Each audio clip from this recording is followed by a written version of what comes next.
Municipal commissioner అరుణ తన హయాంలో దాదాపు 30 కోట్ల రూపాయల మున్సిపాలిటీ నిధులను అడ్డగోలుగా దోచిపెట్టి వైసీపీ నాయకులకి ఖాతాలోకి మళ్లించింది.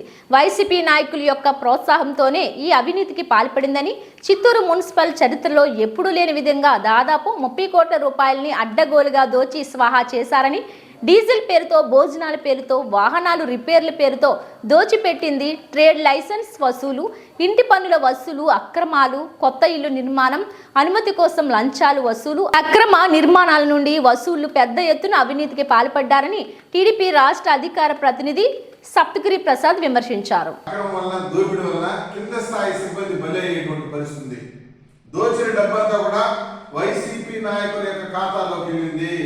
వైసీపీ నాయకుల చిత్తూరు జిల్లాలో వైసీపీ నాయకుల అడగడంతోనే మున్సిపల్ కమిషనర్ పెద్ద ఎత్తున అవినీతి దందా 28 కోట్లు దోచుకొని తింది. నాకు తెలిసి చిత్తూరు మున్సిపల్ చరిత్రలో ఇంత పెద్ద అవినీతి తిమింగులు ఇప్పటి వరకు చూసుండం.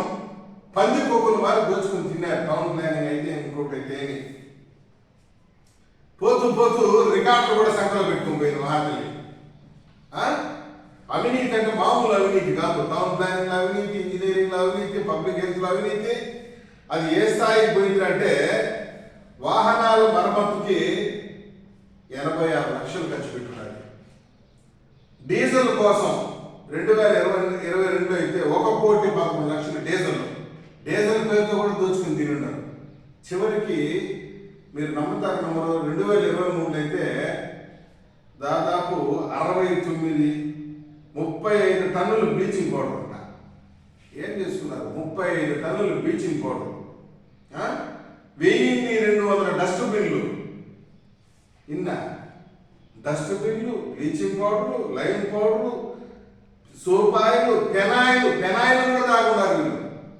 ఇంత పెద్ద ఎత్తున అవినీతి చేసి ఫాగింగ్ మిషన్లు రిపేరు, బుష్ కటింగ్ మిషన్లు రిపేర్ అని చెప్పి, చైన్ సా మిషన్లు రిపేర్లు అని చెప్పి దోచుకొని తినేయారు. ఇష్టం వచ్చినట్టు రిపేర్ల పేరుతో, డీజిల్ పేరుతో పోతూ రికార్డులు మాయ. ఈరోజు నేను అడిగేది ఏంటంటే, ఇంత 28 కోట్ల రూపాయలు దోచుకొని తిన్నారు పందికొక్క మాదిరి. నిన్ను కాపాడేదానికి ఎవరైనా వస్తున్నారా? నువ్వు చేసిన అవినీతి మామూలు అవినీతి కాదు. దీనిపైన విచారణకి ఆదేశించడం జరిగింది. సిబిసిఐడి చేత కూడా విచారణ చేపిస్తామని కూడా ఈ సందర్భంగా తెలుగుదేశం పార్టీ గట్టిగా హెచ్చరిస్తుంది.